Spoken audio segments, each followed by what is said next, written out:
Continue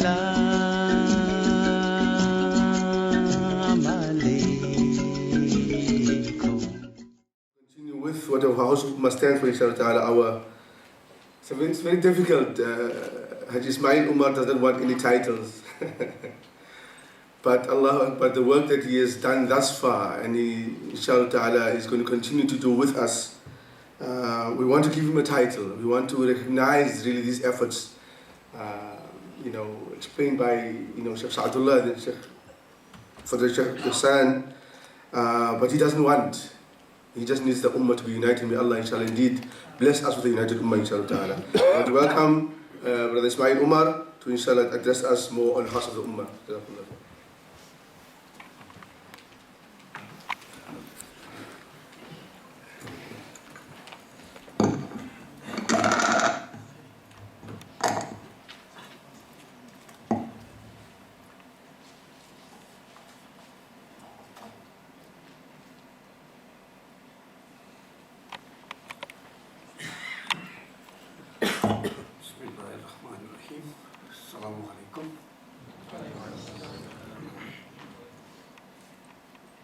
As we know now, this is the 7th stakeholders meeting that takes place here in this beautiful mother city of yours.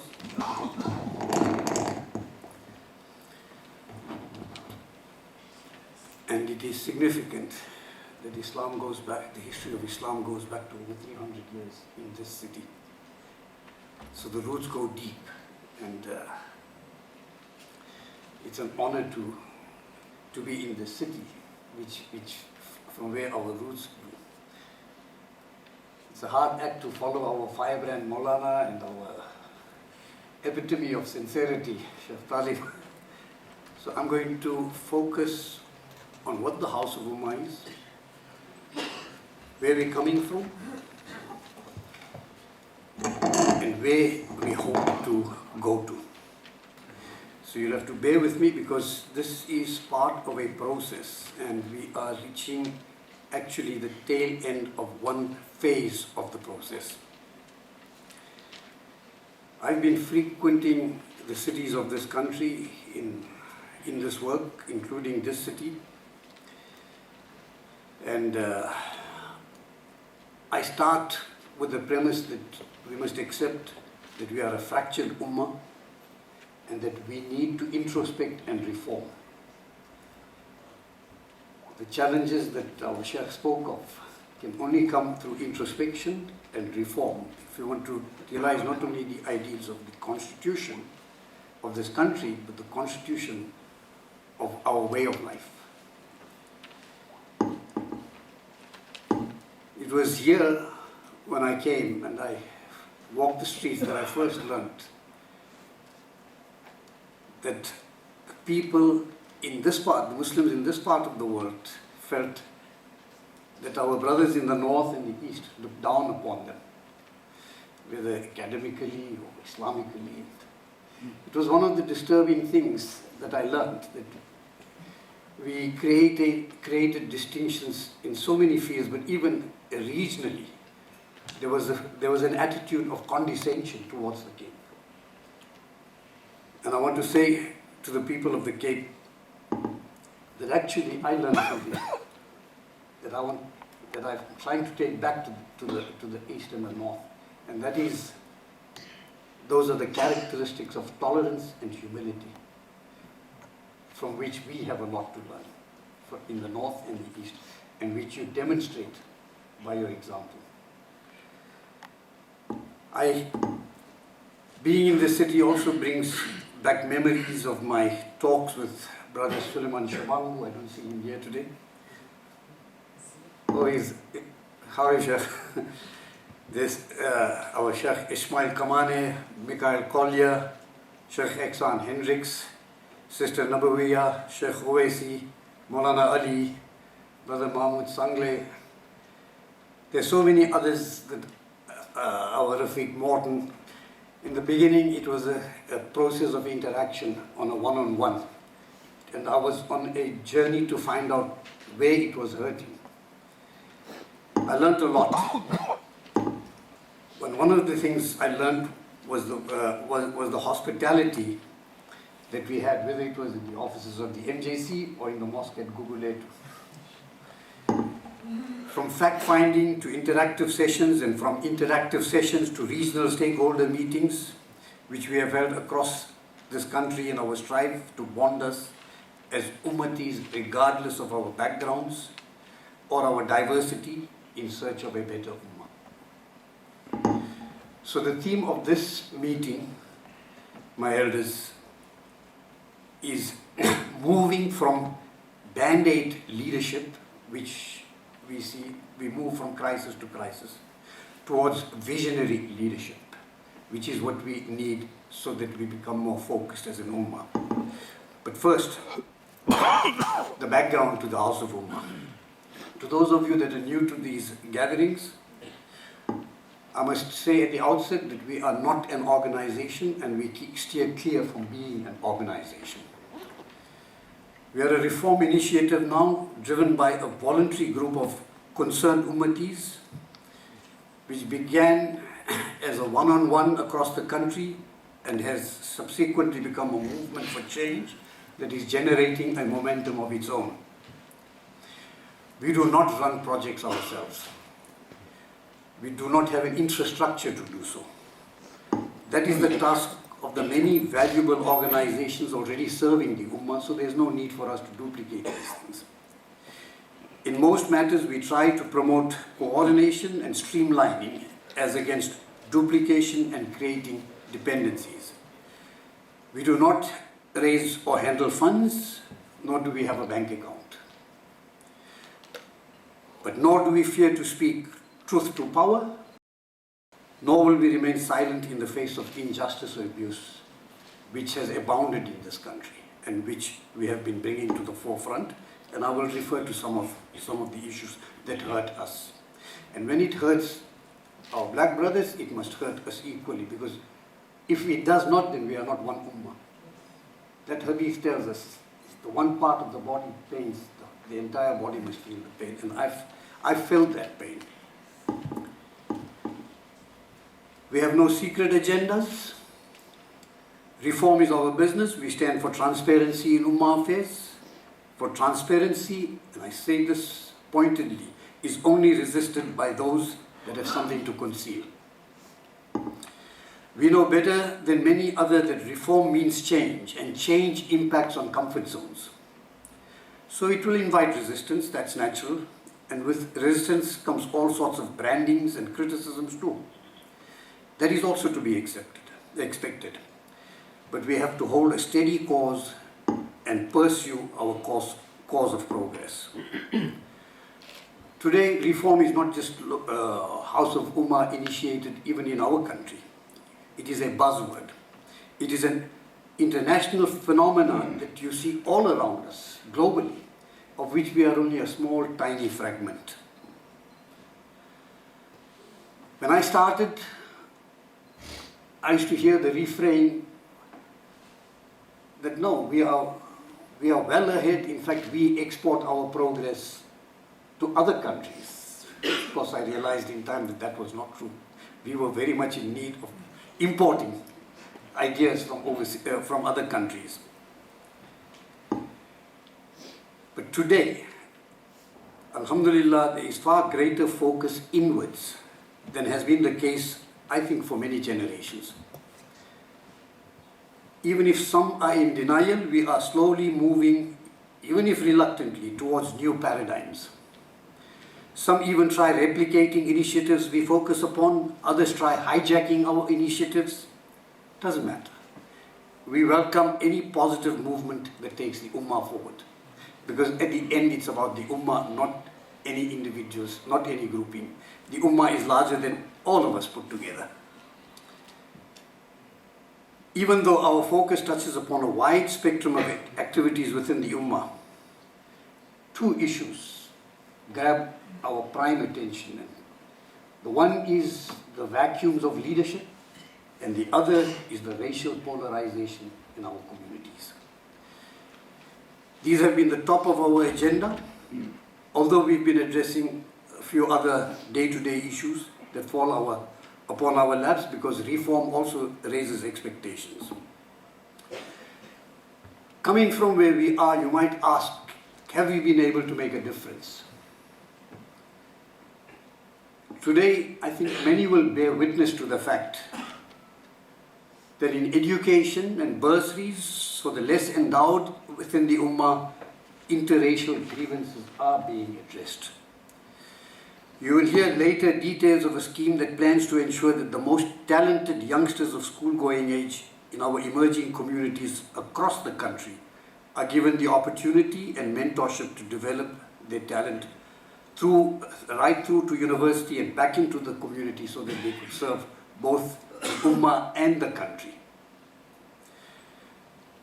Then in economic empowerment, more effort is being put to create business and empowerment opportunities.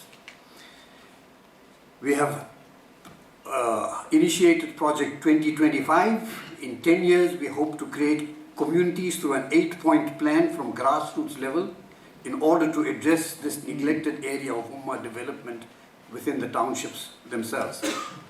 But when I say townships, they are not racially defined because they are Indian and so-called colored areas too that are also in need of help from a lack of community support systems. We have also actively promoted the concept of a national policy for the burial of all Muslims in dignity and respect in our country after the Mabaso incident, which many of you may be familiar with, where we ask a fellow Muslim to certify that that Muslim is circumcised so that we can give him a Muslim burial. That indignity, I said at the time, will never happen again. And Allah willing, it will not. We will not stoop ourselves to that level where we ask one Muslim to confirm in writing that that man was circumcised, just to give him a Muslim burial. We have to move away from that kind of... We've got a burial policy now that is taking shape in a national form, and that will take care of these problems. We are also initiating the formulation of a new policy framework in the very important arena of spreading the message or dawah in our country, which we believe must be grassroots based, not boardroom based.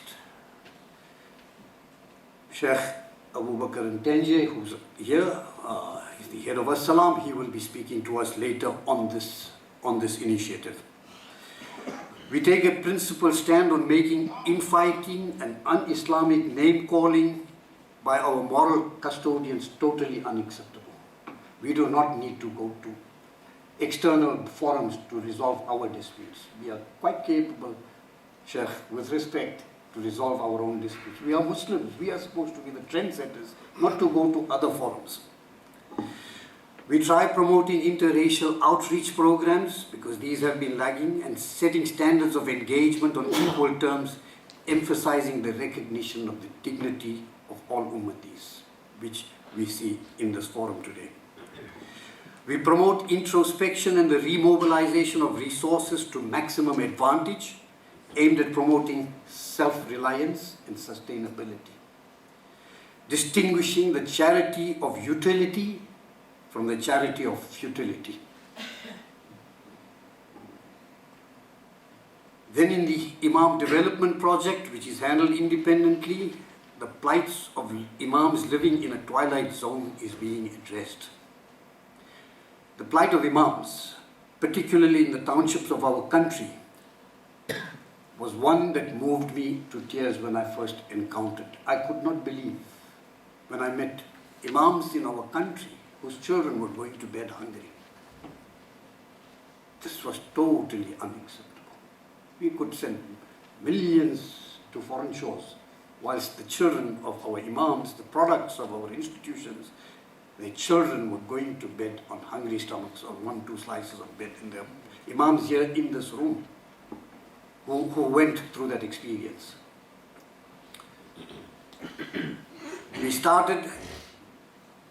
started by calling public meetings on looking at ways to project the plight of the Imams and to take the process forward. And Sheikh Bilal, who is here with us, took the cue in creating independently the Imam Development Project, which today handles well over 40 Imams. I say it was a shame on our Islamic ethos for our Jama'ats to foster institutions that produced these ulama, only for them to become orphans of the Jama'ats and somebody else's responsibility. There is no need for an independent Imam development project. That, for as long as it exists, is a shame on us, because that should be the responsibility of the ulama. We have raised their plight from the beginning of our 4-year journey, when we were confronted with the reality of their hardship for survival. And whilst on the subject, I want to make reference to the plight, to the incident that took place recently in Mayfair. I think most of you are aware that a group of imams went to the Mayfair Mosque to hold a meeting and were ordered off the parking lot and told them not to congregate here outside the precincts of the mosque.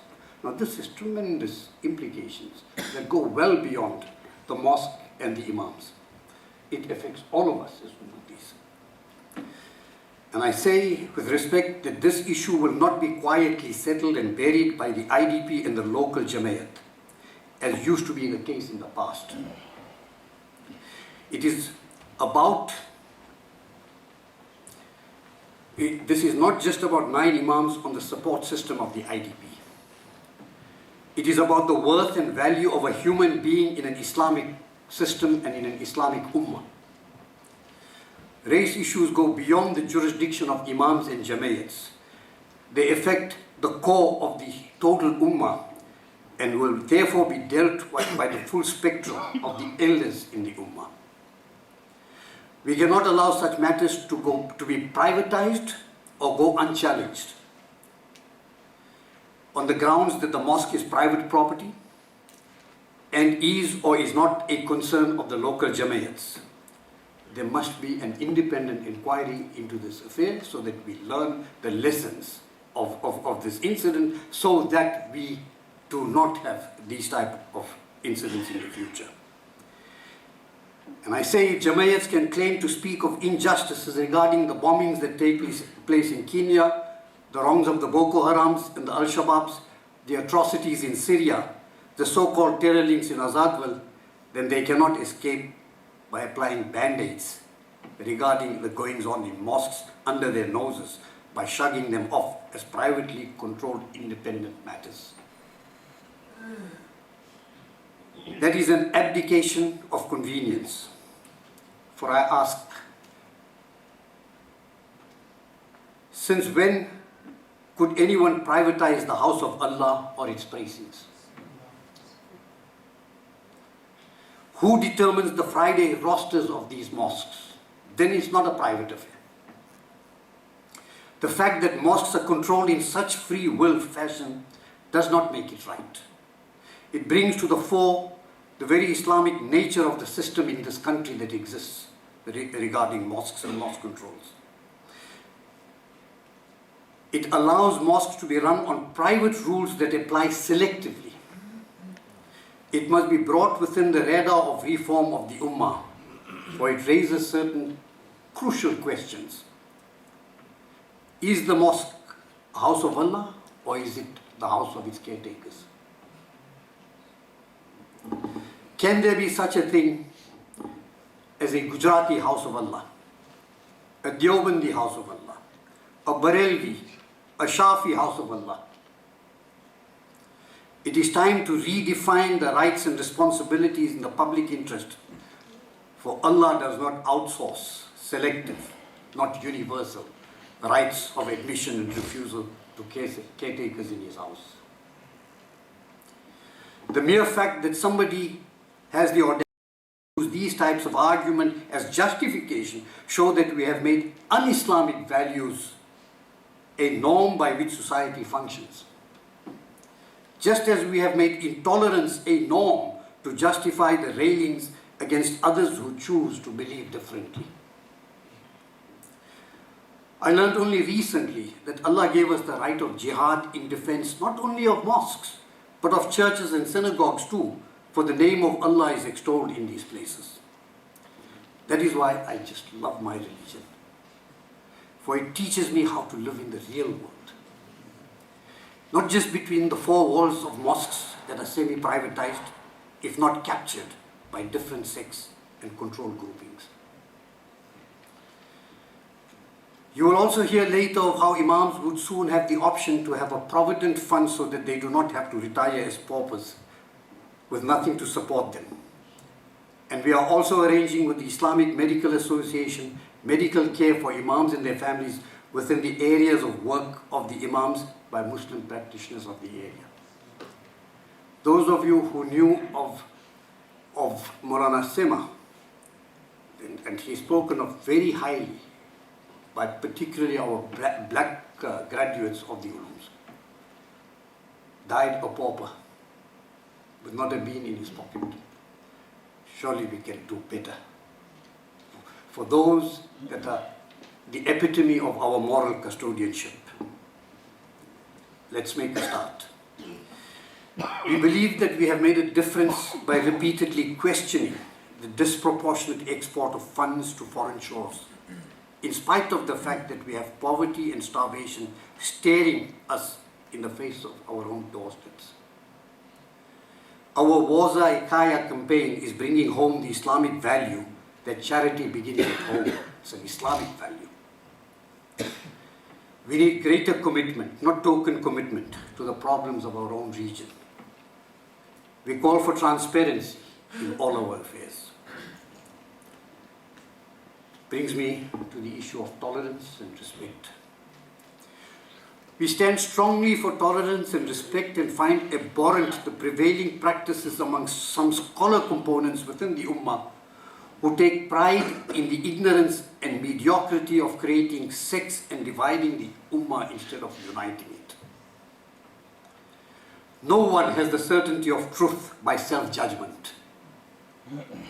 And only small-minded scholars with an infantile view of the world would seek to interpret Islam within the confines of their own myopic minds. Islam is above the mediocrity of sects and labels and petty-minded know-it-all scholars. Islam is about lofty ideas of creation that the Shaykh referred to. We must not allow.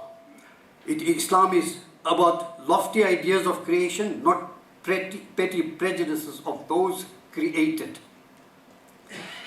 When Islam was supposed to unite us, we must not allow race and sect and power chasers to divide us. For as long as we remain deluded by the notion that our Ummah upliftment can only come through a system of control and regimentation, for so long will we remain in the doldrums of a disillusioning status quo that chains us to backwardness and division. When one Jamaat actually objects to another member, to the membership of the National Ulama Body, UPSA, when we resort to court to determine which has claim to a name, we remain a pitiable, intolerant, fractured and divided lot. Fellow Ummatis and elders, believe me, we can make things happen, and by Allah's help, we must not cease our efforts in changing the things that hold us back. For we may well have to answer the question, what did you do to put things right when you saw that there was wrong in your Ummah? And I ask that to all of us. One of the things we're trying to do is to project a community development program. We are not about criticism, we are not about sex. We want the Ummah to proceed by focusing on issues that hold us back, and that means a development program for the Muslim Ummah. The most important challenge for Muslims in South Africa lies in developing communities. Muslims are scattered across the country, often surviving without support systems that organized communities offer. I must be the first to confess my ignorance. I did not know from a bar of soap the problems in the townships. I did not know how difficult it is for an individual single Muslim living in a Christian home. There are so many permutations of those difficulties. But if that's because we were so isolated, so cocooned. So we must start by putting right the basic family structures where these are not developed. For if you organize the family, you organize society. And if you organize society, you organize the nation. A successful family will form the core of a successful community, something we lack today, something we have to work at hard to put right. The 8-point plan, which is a dossier which is going to be distributed later, is part of the Muslim Development Plan and was devised to help us achieve this goal. Through it, we hope to address a variety of shortcomings of the past in our Ummah, from the neglect of the Imams, from a lack of Islamic hubs and mosques in the townships, to the promotion of economic opportunity denied to our township family. The 8-point plan is aimed at creating viable development plans for local communities at grassroots. Plans that are made for communities, but not by plans that are made for communities, but not by the communities themselves, will not endure. We can't impose plans. Let us get it right this time if we want to see Islam grow in this country by starting at the grassroots. We must build organized communities of Muslims across the country. So what is the way forward? This is a stakeholder meeting, which is one of the last in a series that took us across different provinces. Started with interactive meetings that went on. In the beginning, I must confess, there are many of our black brothers here who would not sit around the same table as I am. And in time, they realized that there is sincerity in these efforts. And so we began with the first stakeholder meeting in Durban, which was a bit of a hot affair. I had given little tablets to the ulama whom I couldn't even communicate with because they had nothing to communicate with. And at that meeting, one of the first criticisms I faced was, you can't buy us with your goodie pack charity. So I said, well, this is as far as I can then take it. If we can't make progress like this, then my job is done. I can't take it further. And then our brothers from the community, and Sheikh was one of them who said, let's stop playing the blame game too, because that's not going to take us anywhere. Here's a sincere effort to bring us, to bond us. So let's make it work. And alhamdulillah, I haven't looked back. The momentum is growing. But you might ask the question, we've had these stakeholder meetings. We took 2 resolutions at that. The one, and that I was passionate about that, and Brother Tandila, who's here, moved it, that we are one ummah with one vision. Because, believe me, we were on a twin ummah trajectory in this country, on a racial basis. So, having agreed to that, we were also asked to make these regional meetings national.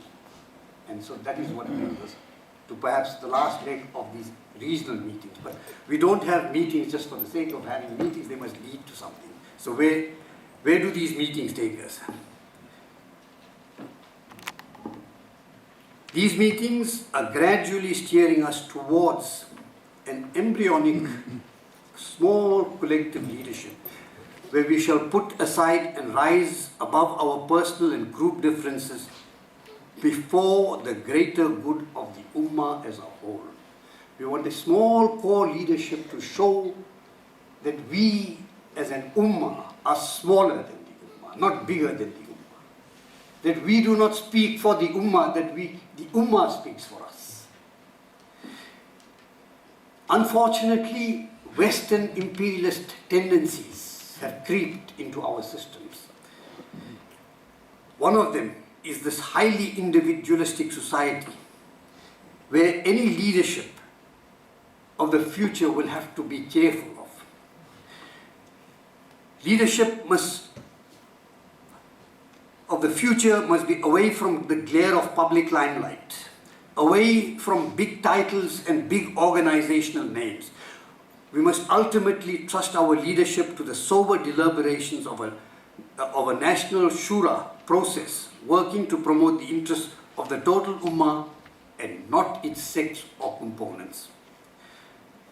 And I say this pointedly, The days for Gujarati and Sunni and Shafi and Deobandi and Salafi Jamayats, sectarian by their very nature, must make way for Ummah institutions, by the Ummah, for the Ummah and from the Ummah. So the next step in this process will be the national stakeholder in Bizo. We have planned for the 13th of August in Johannesburg, inshallah. That meeting will be a gathering of the stakeholders together with the captains and officials of some of our key Islamic institutions in South Africa who are now very much on board. We of the House of Ummah do not make claim to represent the Ummah, for the Ummah is a very diverse entity, larger than all its components, and it cannot be contained by the single capsule of a national feel-good title. Titles that describe something other than what they stand for, like a South African Jamayat or Shura, without South African Africans, do not make sense. Tokenism and exclusivity are an Islamic contradiction. We hope to establish a core group that will be dedicated to continuing to making a difference to the Ummah for the better, and shall work with and be tolerant of all other groupings dedicated to the same goal. I will propose at the Imbizo that we do so under the umbrella of an interim development committee. It's very neutral, it's not very permanent, doesn't take anything from anybody. A committee that will oversee the development of aspects of the Ummah from a holistic point of view. A committee that must rise above sects, the development of projects that take us forward. For Muslims are, despite enormous activity already taking place, in need of a holistic row in a common direction for the common good development. And the focus must be on projects and development, because that is going to be the glue that can bind us across our divides. To that end, we also plan to engage the Ulama Council, to seek, and other groupings, in October, if possible, to seek ways in which we can all strive towards a more tolerant and a better Ummah. For we have to have one vision for one Ummah. And if that means we have to seek and strengthen commonalities and respect differences in Islamic fashion, then we must do so. Because there is no better way to lead than by the example that is set by the Seerah. So then what is our vision for the future? Our vision is to focus on the development of Muslim society in South Africa and to tackle the obstacles that stand in its way. To this end, we hope to create mechanisms to deal in a mature way with issues concerning racial and other injustices in a reasoned and balanced manner. Every Ummati must have a right of redress to his elders for wrongs and injustices that might or might not be perpetrated against him or her. If we have an incident like the Mayfair incident, it must not be dealt on an ad hoc basis. There must be a respected grouping that even the smallest feeling Ummati can say, but I can have it redressed by this body. Our vision is to look at how we could change society by planning Project 2025 covering empowerment, education and self-reliant communities through the 8-point plan. Our vision is to create mechanisms for scholars that accept the reality of our doctrinal diversity in a sober manner devoid of hysterics and indoctrination that promote particular leanings, who will in Islamic maturity teach tolerance, respect and dignity by example. For we share African space, and Africa is the meeting point of diverse streams, and none is superior to the other except in terms of piety and taqwa. Our vision is to drive home the seriousness of that message, and that monopolies of streams are damningly divisive. Our vision is to seek our leadership in the shura of our elders, not necessarily within any single organization, but in our diverse and complex society across organizations. Our leadership must not be about who gives the order to row, but about agreeing by shura to row in the same direction. It is only then that we will move forward instead of rowing in a circle with all captains but no direction. Leadership is not about having a physical presence everywhere, but in providing a vision that leads us to somewhere. If you ask about us, who is so and so? That's why I'm just another grain in the sand, Sheikh. If you ask who is so and so, then we have failed. Because that is what one of our prime messages. We have to move away from the self, from the individual.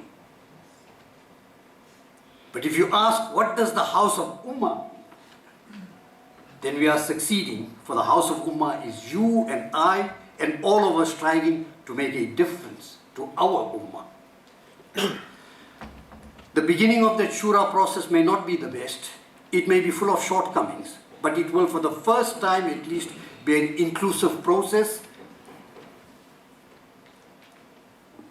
and that will not chase shadows of hate and division, but seek to find the bonds that once held a mighty ummah together. One that would make our leader sallallahu alaihi wasallam proud of us. One in the gathering of which he would feel truly at home. By his definition, not ours. One where we will not ask who is Deobandi or Barelvi or Tablighi or Salafi or Sunni or Zulu or Gujarati or Urdu or Afrikaans. One that will stand up for truth and justice, mercy and compassion. One that will preach the noble values of love and tolerance, not the street fights of hate and takfirism. For every person has the right to his or her belief without compulsion. Let's not compromise that.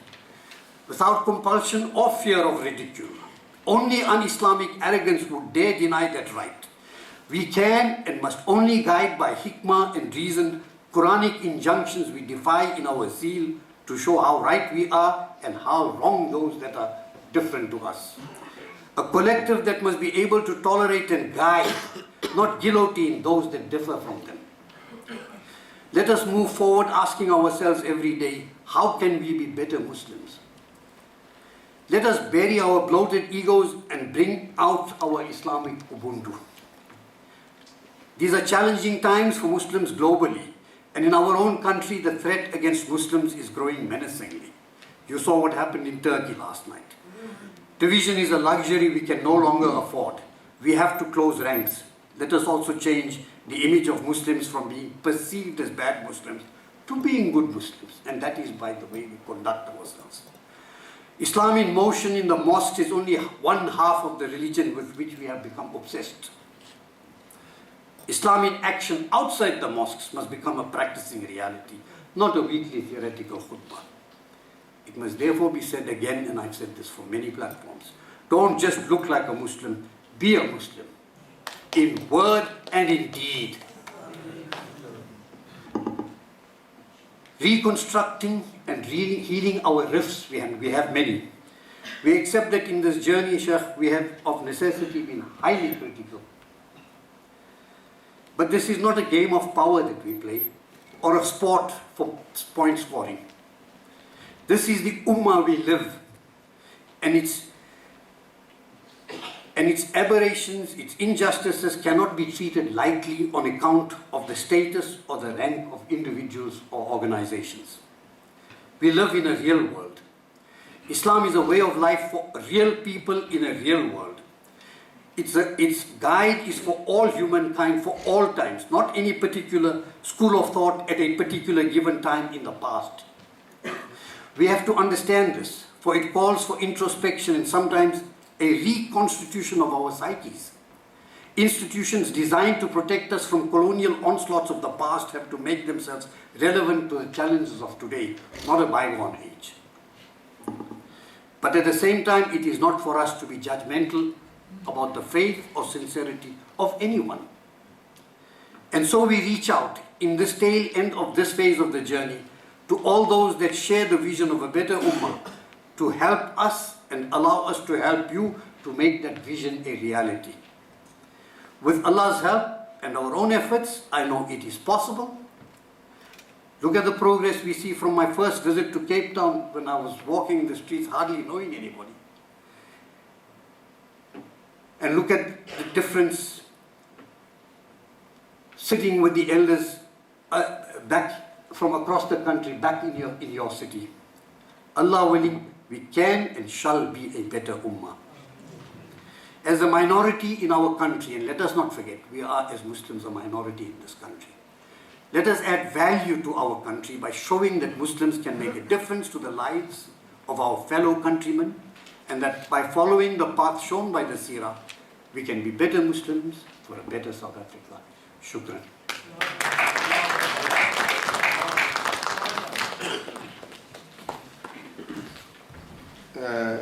That is an ummati, the Ismail Omar. I don't think there's anything else to be said there. I think it's clear, and indeed I think an ideal that each and every ummati and every Muslim should strive for, inshallah ta'ala. I'm very happy that, alhamdulillah, amongst us are many activists within Cape Town and the Western Cape in terms of the situation of the ummah, and we're hoping, inshallah, we can come together now as a country and really be agents of change, inshallah ta'ala.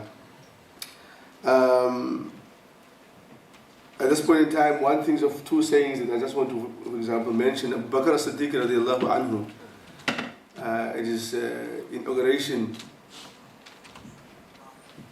He says words short and sweet, but much said by what Ismail Omar had said. He says that the strong amongst you is weak by me until I take from that which belongs to the other. And the weak amongst you is strong until I give back to him what is rightfully his or her. I think this is the point that we've come to as an ummah at this point in time, where we are saying that it does not help Islam in any way for us to live a culture where injustices are taking place in front of our eyes and we take a choice to sweep it under the carpet. It will come back to haunt us unless we rather make the decision to make a change now. I want to say that Ismail Omar is not speaking about much of the other part, where much of our black Muslim constituencies are saying it's too late now. It's too late. Where many of them are saying that this is possibly a strategy to derail the developments within the black Muslim Ummah because of the much pain that many of our black Muslim communities all over the country have been going through. So people don't trust anymore. You may mention that our coordinator, national coordinator, Malik Arafat, a very, very intellectual, intelligent Imam and who had served Islam for a long time, at his first meeting, really thought, no, this is one of those Indians again, who's trying to once more blindfold us and mislead us to another empire. That's just happened for many a decade. But alhamdulillah, just through discussions and talking that we got to see that this is an ummati. Nothing less and nothing more. May Allah inshallah ta'ala make us amongst them to continue to take up this fight. And I have to say, it is the first time that there's an ummah on a national level. A person does not have the rights of burial in Durban. In Cape Town we know about it. A person does not have the right of burial in the Northern Cape. The whole country knows about it. Where each and every ummati matters. And I think we need to listen to this. Where each and every ummati matters. That lady who is cleaning the house of a Muslim brother or sister who is ill-treated matters. And so that's what we are talking about, inshallah ta'ala. This culture really of, forgive and forget. Allah will forgive. Alhamdulillah, it's a good culture indeed, but it is not helping us. because people need someone to talk for the downtrodden. And inshallah ta'ala, this is ummah, this is nothing new to us. This, as Ismail Omar mentions in our khutab every Jummah, I have been spoken about. However, where are the actions of indeed the true believers? Shaykh Sa'dullah said indeed in the beginning that a believer is supposed to be naturally a conscious person about whatever happens around him. May Allah subhanahu bless Ismail Omar, to make him to continue with us inshallah ta'ala. Indeed, for us to get the rest of the ummah to rally behind this effort. And indeed, I am sure this by no means is an effort to undermine those institutions that are out there, but rather bring them to the idea that as one ummah,